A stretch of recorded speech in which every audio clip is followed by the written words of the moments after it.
Just answering questions with WAPTech. Someone has decided to come along and post a comment that sounds kind of negative about a video I did, or the comments under it. I can't tell which. I'm just going to read it dry here. But it's concerning the case in Delphi and the assertion by the police department that they found a unfired cartridge. That's primer, the cartridge casing, propellant inside of it, and the bullet in it for a 40 caliber cartridge. And they're still not specifying which one. It's written on the ass end of most of them. It's called a case head stamp. And they said that they found one that matches and was cycled through a gun owned by the current suspect who has been arrested. I want to point out, again, there's a large time difference. And if we presume the gun was used on a regular basis, it shouldn't match perfectly a cartridge that was ejected from it in 2017 or something. But maybe it does. It depends on what parts of the gun come in contact with the cartridge. And again, to review, in a semi-automatic firearm, just means an auto-reloading firearm. That's the type that we're talking about here. It's a specific type. The cartridge is pushed into a piece of metal that is called the barrel/chamber assembly, I'm going to call it. And it's pushed in almost all the way. And that means that the bullet itself can come in contact with maybe a little bit of the rifling, that the case around the bullet comes to a stop, essentially, in a ridge that's just before the rifling happens, called a forcing cone. In some cases, this one may not have a forcing cone, but it comes to a stop there, and that's how how the cartridge, the head spaces into the chamber. And that's the beginning of the chamber, as they call it. And then it goes back along the sides where it could have rubbed on the surface of it, and there's a feed ramp where the cartridge is pushed into it, in an upslope usually, but not always. And in the gun we're talking about, that cartridge would have gone through a feed ramp. And the cartridge would have been inside of a magazine, which would have held onto it, which would leave a set of straight line marks on it from it being in the magazine, because the magazine itself is usually made out of metal or plastic that can leave some marks on the cartridge. When it's pushed in, those marks from the magazine, the marks from a little metal claw grabbing the edge, called the extractor, and another, sometimes not always installed, ejector plunger pin pressing on the other side of it as it's being pushed in, going up the ramp, would leave a set of marks that should be distinctive. Now, here's the problem. Over a period of time, since this cartridge was supposed to have been dropped on the ground, over that time, chemical decay to the cartridge could have happened, etc. If it's completely consistent with it, that's fine, but then you'd need to test it against other guns that were made in the same year. And the gun that he had, he said he bought it in 2001 or something like that. So the idea that it totally perfectly matches is kind of, I think it's dubious. So here we go. So this is two people talking to each other. You think some YouTube video saying something is confirmation. Now, I don't know if anybody understands that, but in my videos, just like this one, I make this kind of statement. This is partially opinion, partially experience-based, and partially based on just looking shit up. This is no different than anybody else can do. I'm not trying to convict somebody or exonerate them. I just want to make sure that we know what we're talking about. And without being told even what the specific cartridge is in 40 caliber, it's probably 40 Smith & Wesson, that's most likely, but we don't know yet. And the fact that this is a gun where you could relatively easily take it apart, take out the barrel and chamber combination with feed ramp built in, get rid of it, put another one in there, and make this impossible. I find it highly irregular that this would actually end up being something someone could track that easy, but okay. The person says, extractor marks on unspent ammo is not even close to proven science. Counterpoint, the extractor, which is a claw that goes up and over an edge, if it's identical to the last 1,000 that were made on the assembly line, no. However, if this has been used for a while, it will have at least one or two characteristics that may make it match only this gun to the cartridge. Now, an example of that would be someone running through steel-cased ammo. It might have ground the edge of the little claw off if it uses that. The design I'm seeing this has, it'd be more likely. It's no more than an opinion. No, that isn't true.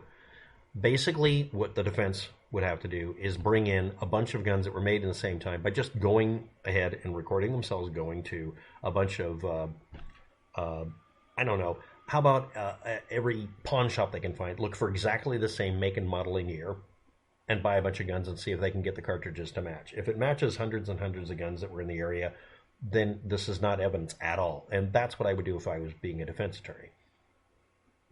The proper studies just haven't been done. That's not true. In fact, that's just a fucking lie.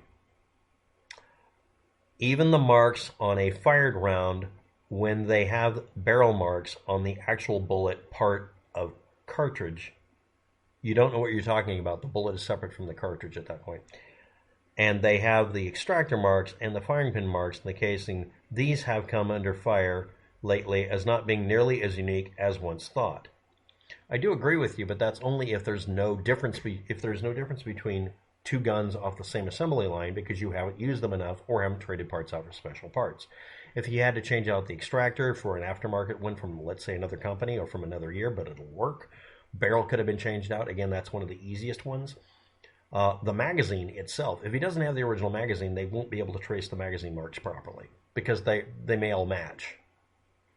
But the bullet going through the barrel, yeah, I agree. A lot of barrels, the rifling is identical, but not always. The idea is that you have to test it against a bunch of them from exactly the same make, model, and year. And if they all seem to have a bunch of characteristics that are the same, you stop using those characteristics as uniquely identifiable. And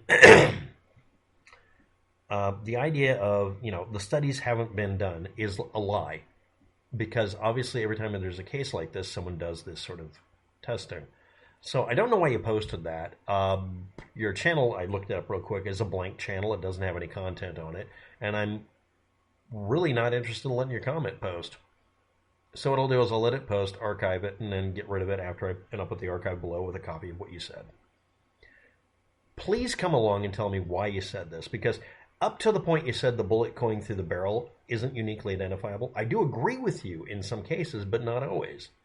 The most likely reason you find a bullet going through a barrel and being uniquely identifiable is there's a defect in the barrel, or it's an aftermarket part that may not be mixed with it. But again, I don't know, and neither do you. But when you said even the marks on a fired round, when they have barrel marks on the actual bullet part of casing of cartridge, what are you talking about? The back of the cartridge, we'll just do this little insignia here, has a break in the bottom of it. That's where the primer goes. Then in here is the propellant. Sometimes there's other things actually, but mostly just propellant. And then a bullet's jammed in here. My head is the bullet. And when it's put into the gun, if it's this type of cartridge, which has, again, they haven't told us which cartridge, it has a extractor groove. When it's put in, the bullet does or does not come in contact with the rifling. Usually it doesn't, but it depends on the gun. Some of them do, some don't. It gets pushed in. And then the case mouth presses into an abrupt end to the depth of the chamber, and that leaves that extractor groove on the outside. And the extractor has come along and clicked into it, usually by that point. And also there will be a ejector, a spring-loaded pin back here that'll push on the back of the bullet. So as it draws the cartridge out, it flings it outward to get it out of the gun. So your channel's blank, and not only, I mean, it's kind of even a grammatically challenging thing to read. I don't believe you know what you're talking about. So, yeah, I'll let it post. It doesn't matter, I guess. But I'll do this video commentary on it because you're demonstrating a lack of knowledge in the subject. I don't think you know what you're talking about. But then again, maybe you do, and you just, did this wrong. I'll leave a primer below on the components of a gun. Actually, no, I won't. I'm just going to leave this commentary up. This is a silly thing to even respond to. But don't say, you think that some YouTube video saying something is confirmation. It can be. You think that posting a comment under a video is non-confirmation? I mean, come on. But proper studies have been done. Some guns, the cartridges come out, whether they're fired or not, and they look exactly like every one of them off of the assembly line. Some guns are made in such an extremely consistent way that they're carbon copies. Glocks are annoying in that they don't mark the bullet much. They don't. If they have polygonal rifling, they don't do that. So, yeah. But I'm not advocating for exonerating or convicting someone. I'm talking about the subject matter being mushed up by it being many years since this happened, and assuming that a cartridge that old is going to match the gun in its current condition seems a little weird. They haven't really said non-technically, yeah, it's a match or it's consistent with. If it's consistent with, then then the case is going to be thrown out probably. Anyway, I'm sure that they have some other evidence, and they're basically using this as an excuse to investigate him better and find out exactly what happened, because they need to find out where he was exactly that day and find out where everything is that day and what happened to it, and maybe find evidence that way. And there was a burning pit in the backyard, that sort of thing. Anyway, thanks for watching. Have a good day. Good luck with that. And as for your comment, okay, I'll let it post, but seriously, you sound literally incompetent.